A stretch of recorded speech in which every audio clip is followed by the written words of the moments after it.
मित्रों, जिस तरह जीवन एक सत्य है, ठीक उसी प्रकार प्रत्येक मनुष्य को ये भी भलीभांति पता है कि मृत्यु भी एक अटल सत्य है।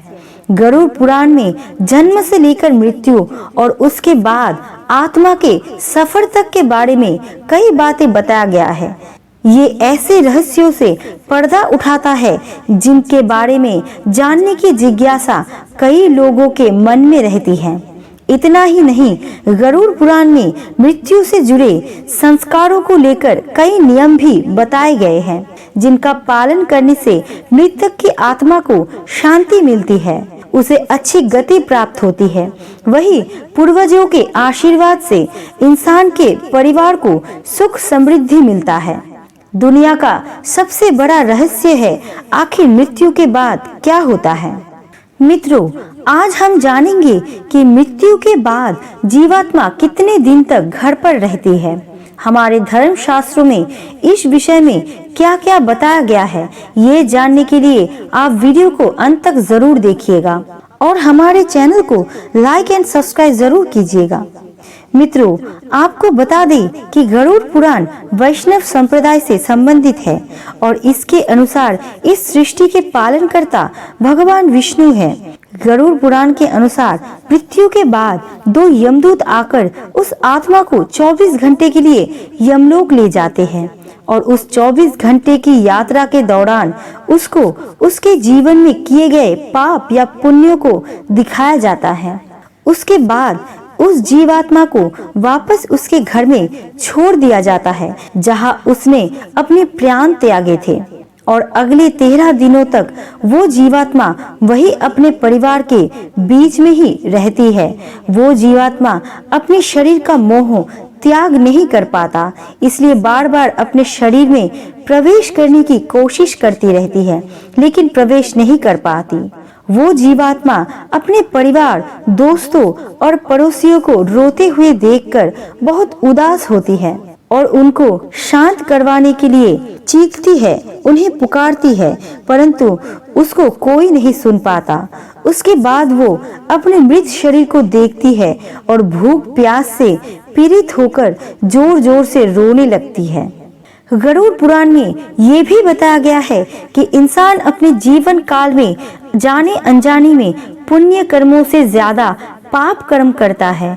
इसके समाधान के लिए मृत्यु के बाद पिंड दान करना आवश्यक होता है और 10 दिनों तक मृतक के परिवार से किसी सदस्य के द्वारा पिंडदान करना पड़ता है। अगर मृतक का पिंडदान नहीं किया गया तो जीवात्मा अनंत काल तक भटकती रहती है और सालों तक पीड़ा और कष्ट भोगने के बाद अगला जन्म लेती है। गरुड़ पुराण के अनुसार प्रतिदिन दिए जाने वाले पिंड के 4 भाग हो जाते हैं। उसके 2 भाग से मृतक का शरीर बनता है और तीसरा भाग यमदूत लेते हैं और आखिरी भाग मृतक को खाने के लिए मिलता है। 9 दिनों में आत्मा पुनः शरीर युक्त हो जाता है।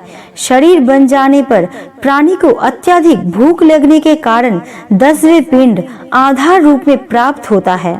गरुड़ पुराण के अनुसार 10 दिन तक दिए जाने वाले पिंड दान में विधि, मंत्र, सौदा, आवाहन, आशीर्वाद का प्रयोग नहीं होता।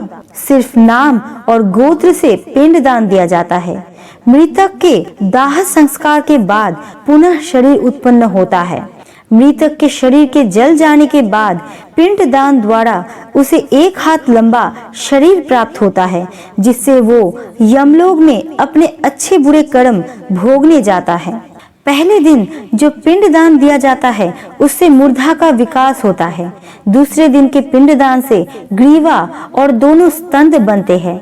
तीसरे दिन के पिंड दान से हृदय और चौथे दिन के पिंड दान से पृष्ठ भाग बनता है। 5वें दिन के पिंडदान से नाभि, 6वें दिन के पिंडदान से कठ प्रदेश, 7वें दिन के पिंडदान से गुरुभाग, 8वें दिन के पिंडदान से बुड़ी, 9वें दिन के पिंडदान से तालू अर्थात पैर और 10वें दिन के पिंडदान से क्षुधा की उत्पत्ति होती है। जीवात्मा शरीर प्राप्त करने के बाद भूख से पीड़ित होता है और वो घर के द्वार पर ही रहता है। 10वें दिन जो पिंडदान होता है उसमें मृतक के प्रिय भोजन ही बनाकर देना चाहिए, क्योंकि 10वें दिन तक शरीर का निर्माण हो जाता है और मृतक को अत्यधिक भूख लगती है। प्रिय भोजन के अलावा अन्य भोजन का दान देने पर उसकी भूख शांत नहीं हो पाती है।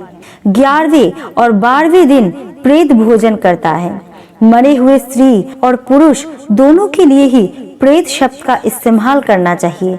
उन दिनों जल, वस्त्र जो कुछ भी दिया जाता है उसे प्रेत शब्द का उच्चारण करके ही देना चाहिए, क्योंकि उससे मृतक को शांति मिलती है।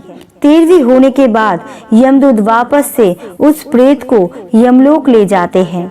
जो इंसान जितना पापी होता है उसका अंतिम यात्रा उतना ही कठिन होता है।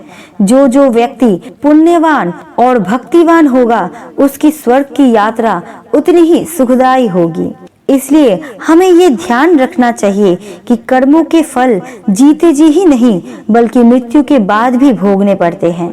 दोस्तों, आपके ये वीडियो कैसे लगे कमेंट्स में जरूर बताना, और अच्छे लगे तो चैनल को लाइक एंड सब्सक्राइब जरूर करना। आपका कीमती समय देने के लिए दिल से शुक्रिया।